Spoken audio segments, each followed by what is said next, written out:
បាទសួស្តីបងប្អូនទី12ទាំងអស់គ្នាអញ្ចឹងថ្ងៃនេះយើងនឹងធ្វើកំណែលំហាត់ប្រតិបត្តិថ្នាក់ទី12យើងគឺតកតទៅនឹងចំនួនកំ plex អញ្ចឹងដំបូងយើងមកដោះស្រាយគ្នារឿងឈឺក្បាលរបស់គ្នាយើងមួយចំនួនតូចដែល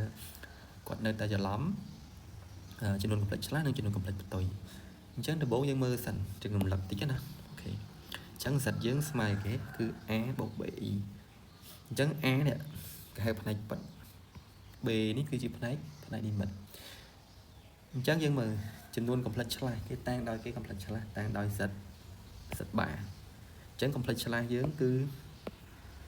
A ដល់ B អញ្ចឹងយើងមើលខុសគ្នាជាមួយអាដើមមិនទៅនេះអាដើមគឺបូកតែកន្លែងអានេះយើងគឺដកអញ្ចឹងគឺវាឆ្លាស់គេឆ្លាស់ពីបូកមកដក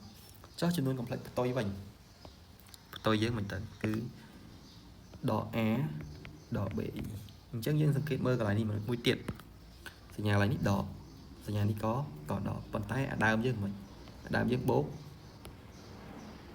អាដើមយើងបូកដែរនេះអញ្ចឹងមើលនេះ A ផ្ទុយពី A គឺដក A នេះ B ផ្ទុយពី B គឺដក B អញ្ចឹងអានេះគឺចំនួនកំ plex ឆ្លាស់នេះគឺចំនួនកំ plex ផ្ទុយអញ្ចឹងយើងអាចធ្វើលំហាត់ប្រតិបត្តិយើងបានទេប្រធានយើងគេឲ្យគេរកចំនួនកំ plex ឆ្លាស់និងចំនួនកំ plex ផ្ទុយនៃចំនួនកំ plex ទាំងអស់នេះអញ្ចឹងយើងអាចធ្វើជាតារាងដូចក្នុងសភៅពុំក៏បានគឺយើងអាចដាក់កាត់ក៏បានដែរយើងដាក់ថាសិតបាដល់សិតអូខេអញ្ចឹងទី1យើងគឺគេ4បូក i ទី2គឺ3ដក 5i ហើយទី3គឺដក 12ហើយទី4គឺ 3i អូខេអញ្ចឹងយើងមើលអានេះគឺ a អានេះគឺ b អញ្ចឹងយើងដាក់មកសិតបាយើងគឺផ្ទុយតែសញ្ញាកណ្ដាលទេគឺ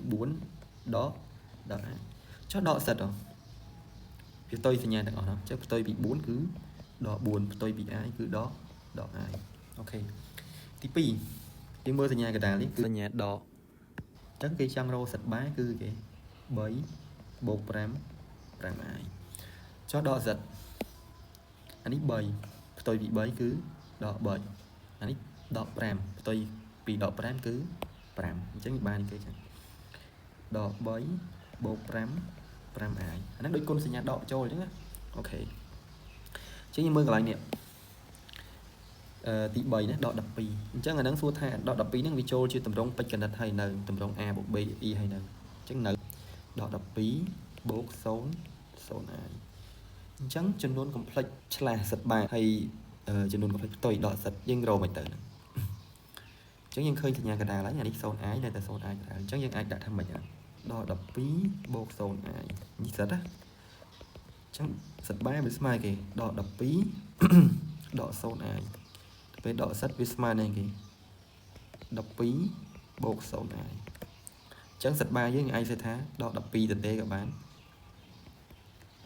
ហើយដកសិតយើងដាក់ថា12ក៏បានអញ្ចឹងយើងអាចបំពេញចូលហ្នឹងណាអញ្ចឹងយើងបាននេះគេអាចដាក់ថានេះដក12នេះ12ឬក៏យើងចង់ដាក់ដក 0i បូក 0i ក៏បានដែរណាអញ្ចឹងដូចគ្នាចំពោះករណីនេះ 3i សិតយើង 3i អញ្ចឹងយើងអាចសេថា0បូក 3i បានចុះដកសិតបានវាស្មើនឹងគេយើងឆ្លាស់សញ្ញាកណ្ដាលគឺ0ដក3 3i អញ្ចឹងវាស្មើគេដក 3i ចុះករណីដកសិតវាមិនត្រូវគុណសញ្ញាដកចូលទេអញ្ចឹងបានបើយើងចង់ដាក់ក៏បានដែរដក0ឆ្ងាយដាក់ថាដក0ក៏បានហើយអានេះទៅជាបូក 3i អញ្ចឹងដក0គឺ0នឹងឯងcònយើងមានថាដក1គុណនឹង0គឺ0ហើយអញ្ចឹងអាចដាក់ថា 3i បានអញ្ចឹងពេញយមនេះបាននេះគេដក 3i អានេះ3i អញ្ចឹងប៉ុណ្ណឹងណាពេលយើងធ្វើលំហាត់យើងអាចដាក់អានេះចំនួនកំ plex នេះកំ plex ឆ្លាស់កំ plex ផ្ទុយអញ្ចឹងក៏បានដែរអញ្ចឹង